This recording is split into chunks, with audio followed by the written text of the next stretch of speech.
এদিকে কক্সবাজারে নির্বাচনী জনসভা শেষে চট্টগ্রামের লোহাগাড়ায় পদুয়া কলেজ মাঠে জনসভায় যোগ দেবেন জামায়াতের আমির ডাক্তার শফিকুর রহমান। এ নিয়ে বিস্তারিত জানাতে যুক্ত আছেন সহকর্মী হোসাইন জিয়াদ। জিয়াদ, জানাবেন জনসভায় লোক সমাগম কেমন দেখছেন, আর জামায়াতের আমির কখন এখানে এসে পৌঁছাবেন? উজ্জ্বল, যেহেতু স্বাভাবিকভাবে নির্বাচনের আগে জনসভা এবং জামায়াতে ইসলামের আমির ডাক্তার শফিকুর রহমান আসছেন, তার সাথে কেন্দ্রীয় নেতৃবৃন্দ আসছেন, স্বাভাবিকভাবে নেতাকর্মীদের মধ্যে যে উৎসাহ উদ্দীপনা আগ্রহ সেটি অনেক বেশি। এবং চট্টগ্রামে কিন্তু আজকে 5টি জনসভা মোট চট্টগ্রাম অঞ্চলে, যার মধ্যে কক্সবাজার অঞ্চলে ছিল 2টি জনসভা। সকালে মহেশখালী এবং কক্সবাজারের জনসভায় তিনি বক্তব্য দিয়েছেন। এখন কিছুক্ষণের মধ্যেই তিনি চট্টগ্রামের লোহাগাড়া অর্থাৎ দক্ষিণ চট্টগ্রামের একদম শেষ প্রান্ত, যেটি কক্সবাজারের সাথে মিলেছে, সেই আসনে আর একটি মাঠে আসবেন, পদুয়া কলেজ মাঠে, সেখানে বক্তব্য রাখবেন।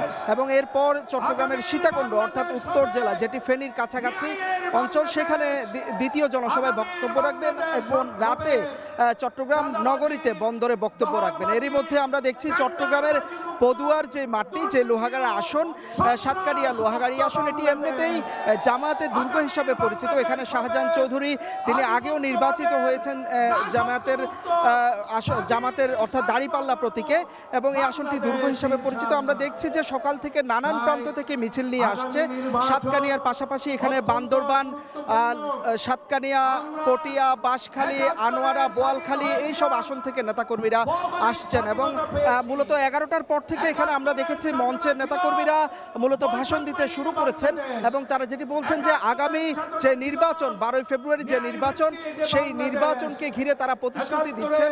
বিশেষ করে চট্টগ্রাম কক্সবাজার যে মহাসড়ক, সেই মহাসড়কটিকে 6 লেনে উন্নীত করা, এখানকার গ্রামীণ সড়কগুলো সংস্কার, স্বাস্থ্যসেবার উন্নয়ন, সেই বিষয়গুলো তাদের বক্তব্যে প্রাধান্য পাচ্ছে।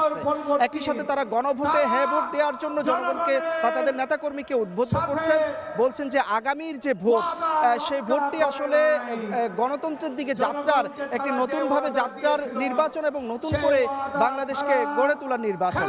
তো সেই ওয়াদাগুলো তারা দিচ্ছেন এবং তারা আশা করছেন আজকে জামায়াতের আমির এসে মূলত এখানকার মানুষের যে কথা, যে আকাঙ্ক্ষা, আশার কথা, সেগুলো জনসভায় তুলে ধরবেন এবং অনেকটা বলা যায় ইশতেহারের মতো করে তিনি এখানে মানুষকে আশ্বাস দিয়ে যাবেন, সেই আশা এখানে নেতাকর্মীরা করছেন।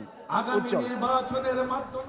চট্টগ্রাম থেকে জামায়াতের নির্বাচনী প্রচারণার খবর জানাচ্ছিলেন সহকর্মী হোসাইন জিয়াদ।